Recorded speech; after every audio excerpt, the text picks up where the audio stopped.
रमजान आया है, रहमतों का, बरकतों का महीना आया है। मांग लो जितनी दुआएं दिल में है, अल्लाह ने इस दिन को हर किसी के लिए खास बनाया है। नमस्कार, स्वागत है आपका खबर भारत 360 में। मैं हूं आपके साथ आयुषी सुनवानी और आप देख रहे हैं हमारा खास कार्यक्रम रहमतों का रमजान। आज हम बात करने वाले हैं रमजान की। अल्लाह ने इस दिन को बेहद खास बनाया है। इस्लाम धर्म को मानने वाले लोगों के लिए बरकत और रहमतों का महीना शुरू हो गया है। रमजान के पहले रोजे के साथ दूसरी तरावी और नमाज अदा की गई। इस्लाम धर्म में सबसे बेहतरीन महीना रमजान को माना जाता है। इस महीने में ही कुरान नाजिल हुई थी। इस महीने में सदका, ज़कात और असहाय लोगों को सहायता दी जाती है। गरीबों की मदद अन्य दिनों के मुकाबले बढ़ चढ़कर सवाब मिलता है। बरकतों और अल्लाह की रहमतों का मुकद्दस महीना रमजान शुरू हो गया है। अल्लाह से नजदीकी बनाने, गुनाहों को माफ कराने के लिए इस महीने लोग ज्यादा से ज्यादा इबादतों में मशगूल रहते हैं। माह रमजान के मुबारक मौके पर उलेमा मुस्लिमों से बुराइयों से बचने, नेकी और इंसानियत पर चलने, अल्लाह से लौ लगाने की हिदायत करते हैं। ईमान वालों पर रोजे फर्ज किए गए हैं। रमजान के महीने में लोग खास इबादत करते हैं, गुनाहों से तौबा करते हैं। ये वो पाक महीना है जिसमें कुरान नाजिल हुआ था। ये खास वजह है जो रमजान को और भी ज्यादा खास बनाती है। माह रमजान में 3 अशरे होते हैं। पहले 10 दिन रहमत, दूसरे 10 दिन मगफिरत और आखिरी के 10 दिन जहन्नुम से आज़ादी के लिए खास इबादतें की जाती हैं। रोज़ा हमें भूखे प्यासे और आर्थिक रूप से कमजोरों के प्रति हमदर्दी का जज्बा जगाता है। इस महीने की जाने वाली इबादतों से बंदा अल्लाह के नज़दीक पहुंचता है। रोज़ा मोमिनों पर फ़र्ज और तरावी पढ़ना सुन्नत है। खानकाए शहबाजिया और शजाद्यान शील सैयद शाह इंतखाब आलम शहबाजी हुजूर मियाँ ने कहा था कि रमज़ान माह में रोज़े मोमिनों पर फ़र्ज हैं और तरावी पढ़ना सुन्नत है। रमज़ान के महीने में की जाने वाली इबादतों से खुश होकर अल्लाह अपने बंदों पर बरकतों और रहमतों की बौछार करता है। तरावी पूरे महीने पढ़ने से ही मुकम्मल सवाब मिलता है। और ज़्यादा जानकारी के लिए हमारे साथ मोहम्मद एजाज अहमद जी जुड़ गए हैं। सबसे पहले बहुत बहुत स्वागत है आपका खबर भारत 360 में। बहुत शुक्रिया। मेरा जी, मौलाना साहब, अगर बात की जाए रमज़ान की तो ये वो ख़ास महीना होता है जिसमें अल्लाह के बंदे अल्लाह की इबादत करते हैं। और इबादत के हवाले से अगर मैं बात करूं तो किस तरह से हमें इबादत करनी चाहिए इस पूरे महीने में? देखिए, ये रमजान का मुबारक महीना है और ये महीना शहरुल्लाह कहलाता है, यानी अल्लाह का महीना है। जी। इस महीने की सबसे खास बात यह है कि इस महीने में इबादतों का जो सवाब है, वो इबादतों का सवाब बढ़ जाता है। जैसे आप आम हालात में कुरान शरीफ की एक आयत की तिलावत कीजिए तो कुरान शरीफ की एक आयत की तिलावत का हमको सवाब मिलता है। लेकिन अगर हमने रमजान के महीने में एक आयत के कुरान की तिलावत की है तो हमें पूरे खत्म कुरान का सवाब मिलेगा, कुरान को खत्म करने का पूरा सवाब मिलेगा। जी। तो इस महीने में इबादतों का जो सवाब का परसेंटेज है वो ज्यादा हो जाता है। जो अल्लाह का महीना है, इबादतों का महीना है जी। और इसमें रमजान ही के ऊपर डिपेंड निर्भर नहीं करता है, मुनासिब नहीं है, बल्कि हर महीने के ऊपर है कि बंदा अपने अल्लाह को, भगवान को, ईश्वर को याद रखे और जिसने उसको क्रिएट किया है उसकी इबादत करे, उसको याद करे और उसके बताए हुए रास्ते पर चले। देखिए, अगर इंसान अल्लाह के बताए हुए रास्ते पर चलेगा तो उसके जरिए से कोई गुनाह नहीं होगा, कोई बुराई नहीं होगी और जो उसका पैदा करने वाला अल्लाह जैसा एक अच्छा अपने बंदे को देखना चाहता है वैसे ही इंसान सामने उसको नजर आएगा। कोई भी बाप ये नहीं चाहता कि उसकी औलाद खराब निकले। तो बाप ये चाहता है कि उसकी औलाद अच्छी से अच्छी निकले, नाम रोशन करे, इज्जत हासिल करे, दुनिया में उसका नाम हो, इज्जत हो, शोहरत हो। तो जब एक बाप वो चाहता है कि उसकी औलाद अच्छी निकले, लायक निकले, इज्जत हासिल करे, नाम उसका हो, उसकी शोहरत हो। तो जो हमारा क्रिएटर है, गॉड है, अल्लाह है, जिसने हमको खल्क किया है, वो भी तो यही चाहता है कि हम उसके अच्छे बंदे होकर के दुनिया में जिंदगी गुजारें। जी। मौलाना साहब, अगर हम बात करें रमज़ानों की, तो रमज़ानों में हम देखते हैं कि गर्मी जो है वो बहुत ज़्यादा शिद्दत की होती है। इस गर्मी में भी सब्र कैसे करना है, इस बात की तालीम हमें रमज़ान सिखाता है। गरीबों के प्रति अगर हम बात करें तो सहानुभूति का भाव जो होता है वो हमें रमज़ान सिखाता है। और एक ख़ास बात जो मुझे लगती है रमज़ान की, वो ये है कि इसमें हम देखते हैं कि जो मेरा ख्याल है, जैसा शुरुआत में आपने कहा था कि जो साल भर भी इबादत नहीं करते, वो भी रमज़ान के खास महीने में इबादत ज़रूर करते हैं। और मस्जिदों में हम देखते हैं रौनकें होती है, और बाज़ारों में गुलजार होते हैं, और सभी लोग जो हैं परिवार सब एक साथ मिलकर इबादत करते हैं।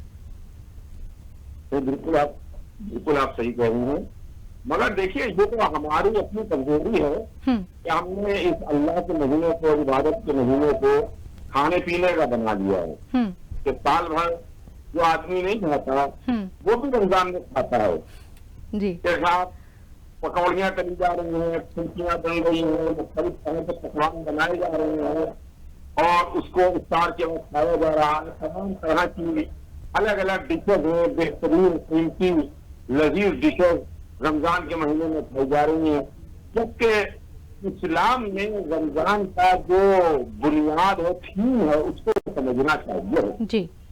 एक महीने तक आप भूखे रहिए, प्यासे रहिए, सूरज के निकलने से सूरज के डूबने तक, ये फास्ट है। और मैं ये बताना चाहता हूँ कि फास्ट ये तो तमाम मजहब में है, क्रिश्चियंस के अंदर भी है, हिंदू मजहब में भी है जी, और दूसरे मजहब में भी है। वो अलग बात है कि उसके साइंटिफिक फायदे हमारे जिस्म के ऊपर क्या होते हैं। जी। फास्ट से, उपवास से, रोजा रखने से हमारे जिस्म के ऊपर, हमारी सेहत के ऊपर कौन से अच्छे असरात मुरतब होते हैं। लेकिन इसके अलावा एक जो बुनियादी चीज है वो ये है कि कम से कम हमको भूख का एहसास होता है। हम जब दिन भर भूखे रहते हैं तो हमको भूख का एहसास होता है कि भूख की तकलीफ क्या होती है और भूख किसे कहते हैं, ताकि हम इस बात का एहसास कर सकें कि भूख क्या है, भूख की तकलीफ क्या है, ताकि उन गरीब लोगों का जी, जिनके 2-2, 3-3 वक्त रास्तों में गुजर जाते हैं, हम उनकी भी भूख का एहसास करें और उनकी हेल्प करें, उनकी मदद करें। इसीलिए देखिए, एक बात आपको बता दूं, इसीलिए रमजान जब खत्म होता है जी, और ईद आती है, ईद का चांद नजर आता है जिस रात को, उस रात को फितरा दिया जाता है। जी। फितरा एक टोकन अमाउंट है, एक टोकन अमाउंट है। उसके लिए मजहब ने ये कहा है कि फितरा निकालना जरूरी है। आप फितरा ले करके खुद गरीब के दरवाजे पर जाइए।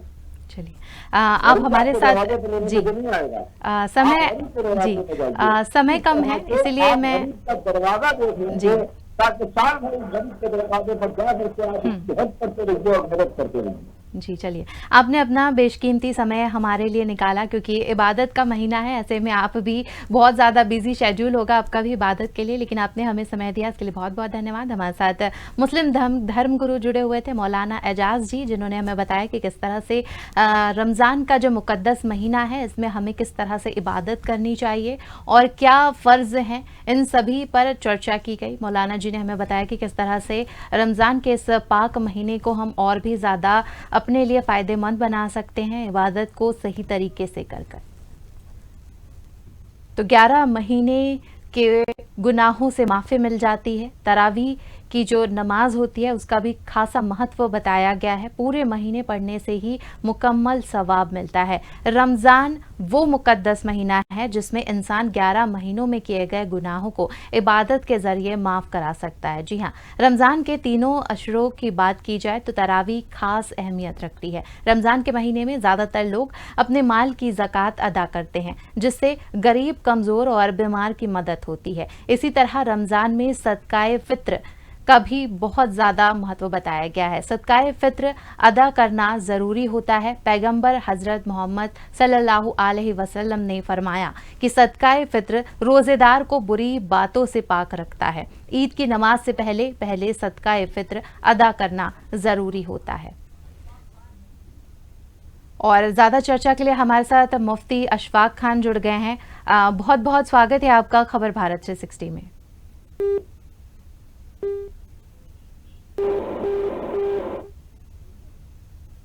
मुफ्ती साहब सुन पा रहे हैं?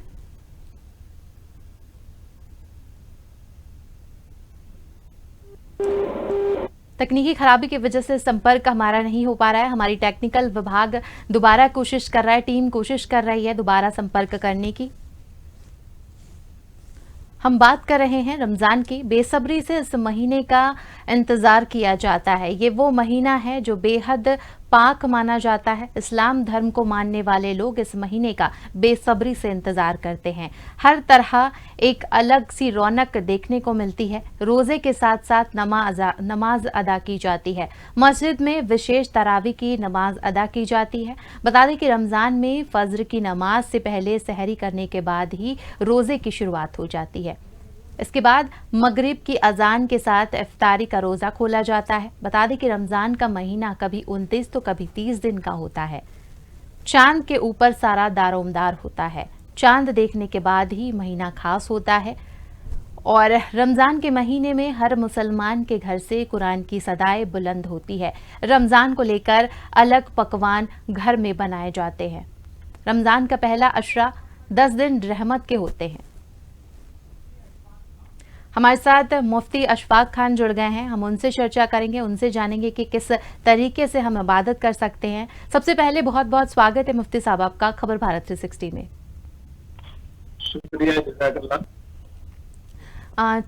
चर्चा की शुरुआत में करना चाहूंगी, बात कर रहे थे हम अभी सदकाए फित्र की। अगर बात की जाए सदकाए फित्र की तो ये क्या होता है और कैसे अदा करना चाहिए? सदकाए फित्र शरीयत का एक हिस्सा है जो रमज़ान अल मुबारक के साथ ईद उल फित्र की नमाज के साथ खास है, जो इंसान को आखिरी अशरे में या खास ईद के दिन उसको अदा करना चाहिए और वो उसकी मिकदार गेहूं या कोई दूसरी अशिया, दूसरी चीजें 1 किलो 633 ग्राम उसकी मिकदार है या उसकी कीमत के बराबर फित्र दिया जाता है, जो ईद की नमाज पढ़ने से पहले उसको अदा किया जाता है। और उलमा इकराम ने इजाजत दी है कि हम उसको ईद की नमाज से पहले यानी रमज़ान मुबारक के आखिरी अशरे में अदा कर सकते हैं हम सदक़ाए फित्र जी। और ये इसलिए होता है कि जो प्रोफेट मोहम्मद सल्लल्लाहु अलैहि वसल्लम थे, उन्होंने बताया है कि जिस तरह से एक आम आदमी ईद के दिन खुशी मनाता है, इसी तरीके से जो कमजोर तबके का इंसान है वो उस खुशी में शरीक हो जाए अगर उसको सदक़ाए फित्र मिलेगा या कोई दूसरी चीज इसी तरफ से उसको मिल जाएगी सदक़ाए फित्र की शक्ल में, तो वो भी हर इंसान की तरह मुसलमानों के साथ ईद उल फित्र की खुशी में शरीक हो जाता है। इसलिए सदक़ाए फित्र इस्लाम में रखा गया है कि एक कमजोर तबके का आम आदमी भी ईद उल फित्र के दिन खुशी में शरीक हो जाता है। जी। मुफ्ती साहब, आप भी इबादत में बहुत ज़्यादा मशगूल होंगे, लेकिन आपने हमें अपना कीमती समय दिया, इस प्रोग्राम में जुड़े, इसके लिए बहुत बहुत धन्यवाद। हमारे साथ मुफ्ती अशफाक जी जुड़े हुए थे, जिन्होंने हमें बताया कि किस तरह से रमज़ान के महीने में सदक़ाए फ़ित्र का महत्व होता है और किस तरह से हमें सदक़ाए फ़ित्र देना चाहिए। तो रमज़ान का पहला अशरा 10 दिन रहमत के होते हैं। रोज़ा नमाज करने वालों पर अल्लाह की रहमत होती है। रमज़ान के पहले अशरे में मुसलमानों को ज़्यादा से ज़्यादा दान करना चाहिए और गरीबों की मदद करनी चाहिए। हर एक इंसान से प्यार और नम्रता का व्यवहार करना ज़रूरी है। रमज़ान का दूसरा अशरा रमज़ान के 11वें रोज़े से 20वें रोज़े तक अशरा चलता है। ये अशरा माफ़ी का होता है। इस अशरे में लोग इबादत करते हैं और अपने गुनाहों से माफ़ी पा सकते हैं। इस्लामिक मान्यता के अनुसार अगर कोई इंसान रमज़ान के दूसरे अशरे में गुनाहों से माफ़ी मांगता है तो दूसरे दिनों के मुकाबले इस समय अल्लाह अपने बंदों को जल्दी माफ़ करते हैं। रमज़ान का तीसरा अशरा 21वें रोज़े से शुरू होकर चांद के हिसाब से 29वें या 30वें रोज़े तक चलता है। यह अशरा सबसे महत्वपूर्ण माना जाता है। तीसरे अशरे का उद्देश्य जहन्नुम की आग से खुद को सुरक्षित रखना है। इस दौरान हर मुसलमान को जहन्नम से बचने के लिए अल्लाह से दुआ करनी चाहिए। रमज़ान के आखिरी अशरे में कई मुस्लिम और खवातीन और हजरात इत्तेफाक में बैठते हैं। बता दें कि एहतिकाफ में मुस्लिम पुरुष मस्जिद के कोने में 10 दिनों तक एक जगह पर बैठकर इबादत करते हैं। इस इबादत का भी खासा महत्व होता है। इस इबादत में बैठने के बाद किसी बाहरी चीज से तारुफ नहीं किया जाता, सिर्फ अल्लाह की इबादत की जाती है। मस्जिद का एक खास हिस्सा होता है जिसमें बैठकर ये इबादत की जाती है।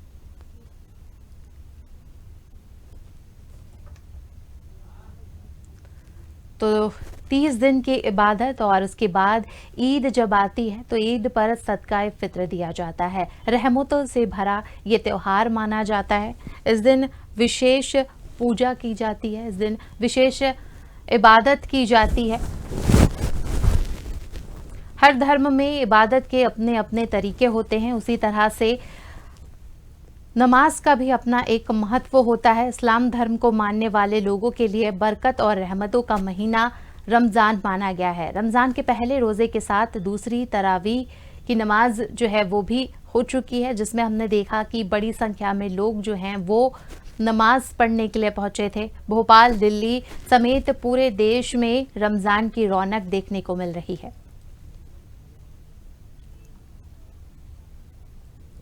साथ ही रमज़ान को लेकर काफ़ी ज़्यादा जोश उमंग देखने को मिल रहा है। तैयारियां ज़ोरों शोरों पर की गई हैं। रमज़ान की अगर हम बात करें तो इबादत लोग करते नज़र आ रहे हैं। रोज़ा रखने से इंटरमीडिएट फास्टिंग का फ़ायदा मिलता है, इसीलिए रमज़ान में रोज़े रखने का बहुत ज़्यादा महत्व बताया गया है। हमें सही तरीके से रमज़ान में रोज़े रखने चाहिए। रहमत, बरकत और मगफिरत का ये महीना होता है जिसमें अल्लाह अपने बंदों को गुनाहों के लिए माफ़ी देते हैं और साथ ही रहमत नाजिल करते हैं। आम दिनों के मुकाबले रमज़ान में इबादत का महत्व और भी ज़्यादा दुगना हो जाता है। बरकतों और अल्लाह की रहमतों का मुकद्दस महीना रमज़ान शुरू हो चुका है। अल्लाह से नज़दीकी बनाने और गुनाहों को माफ़ कराने के लिए इससे बेहतर महीना और कोई नहीं है। इबादतों में मशगूल रहते हैं लोग। माह रमज़ान के मुबारक मौके पर उलेमा मुस्लिमों से बुराइयों से बचने और नेकी और इंसानियत पर चलने और अल्लाह से लौ लगाने की हिदायत करते हैं। ईमान वालों पर रोज़े फ़र्ज किए गए हैं। रमज़ान के महीने में लोग खास इबादत करते हैं, गुनाहों से तौबा करते हैं। ये वो पाक महीना है जिसमें कुरान नाजिल हुआ था। और ज़्यादा चर्चा के लिए हमारे साथ फारूक कुरैशी जुड़ गए हैं, हम उनसे चर्चा करेंगे। सबसे पहले फारूक जी, बहुत बहुत स्वागत है आपका खबर भारत 360 में।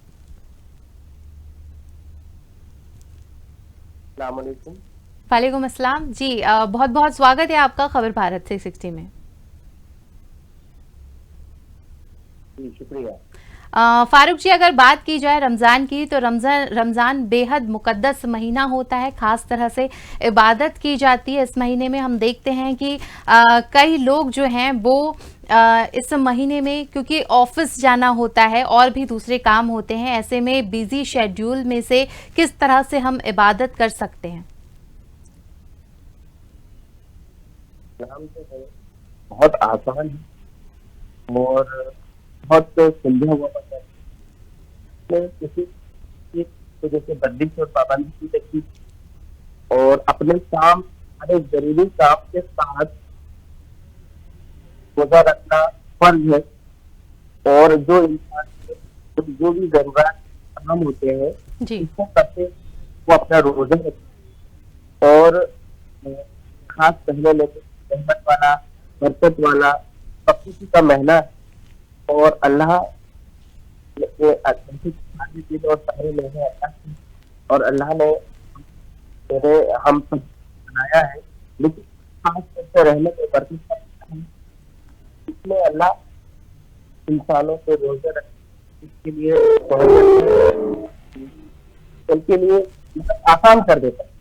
जी। मतलब ऐसा लगता है अभी से किसी पहले और आज से 25 साल पहले मई और जून तपिश वाली धूप रमजान पड़े हैं और हमने वो रोजे करके अल्लाह सब आसान करा देता है। और ऐसा कुछ भी होता है, ऐसा लगता नहीं कि हमने पहले की शिद्दत लग रही थी या कुछ है, तो हम लोग इसको काम के साथ साथ ये आसानी से रख लेते। जी। फारूक जी, अगर हम बात करें रमज़ान के रोज़े की, तो कई बार ऐसा होता है कि 12 से 16 घंटे का ये फास्ट होता है। तो इतने लंबे अंतराल के लिए जब हम भूखे और प्यासे रहते हैं तो कहीं ना कहीं ये वो मौका होता है जब हम उन गरीबों की तकलीफ़ को महसूस कर सकते हैं जिन्हें शायद खाना भी नसीब नहीं हो पाता। तो ये बहुत ख़ास महीना है और इसमें कहीं ना कहीं हम दूसरों की तकलीफ़ को फील कर सकते हैं। बिल्कुल सही कह रहे हैं आप। इसके अलावा साइंटिस्ट आप इसका बड़ा है, मतलब देखा होगा बड़े बड़े डॉक्टर्स को रिसर्च के जापान की रिसर्च के आया है, जब हम 12 से 14 घंटे फास्टिंग रहते हैं और वो भी कुछ दिन तक, तो हमारे जो भी पेट के तो ऐसे जो हमें नुकसान देने वाले जो विरासत होते हैं वो किल हो जाते हैं। मतलब हमारी बॉडी के नीचे फास्टिंग रहती है उन चीजों को खाना शुरू कर देती है। मतलब हेल्थ के हिसाब से साइंटिफिक रीजन से 14 घंटे 12 घंटे फास्टिंग करना इंसान की सेहत के लिए बहुत अच्छा है। बिल्कुल। और कहीं ना कहीं फारूक जी, इससे इंटरमीडिएट फास्टिंग का भी जो लाभ है वो हमें मिलता है। और क्योंकि अब समय हो चुका है, नमाज भी पढ़नी होती है, इसलिए आपने हमें अपना खास समय दिया, इसके लिए बहुत बहुत धन्यवाद। हमारे साथ फारूक जी जुड़े हुए थे, बहुत बहुत धन्यवाद हमारे साथ जुड़ने के लिए। बात कर रहे हैं रमज़ान की। रमज़ान का जो महीना होता है बेहद मुकद्दस माना जाता है और ऐसे में खास इबादतें की जाती हैं। ये पूरा महीना ऐसा खास अवसर लेकर आता है उन सभी ईमान वालों के लिए जो अल्लाह को मानते हैं। और इस खास महीने में अल्लाह अपने बंदों के गुनाहों को माफ़ फरमाते हैं। माह रमज़ान में 3 अशरे होते हैं। पहले 10 रहमत के होते हैं और दूसरे 10 मगफिरत के होते हैं। आखिरी 10 दिन जहन्नुम से आज़ादी के लिए खास इबादतें की जाती हैं। भूखे प्यासे और आर्थिक रूप से कमज़ोरों के प्रति हमदर्दी का जज्बा जगाता है। इस महीने की जाने वाली इबादतों से बंदा अल्लाह के नज़दीक पहुँचता है। रोज़ा मोमिनों पर फ़र्ज है और तरावी पढ़ना सुन्नत है।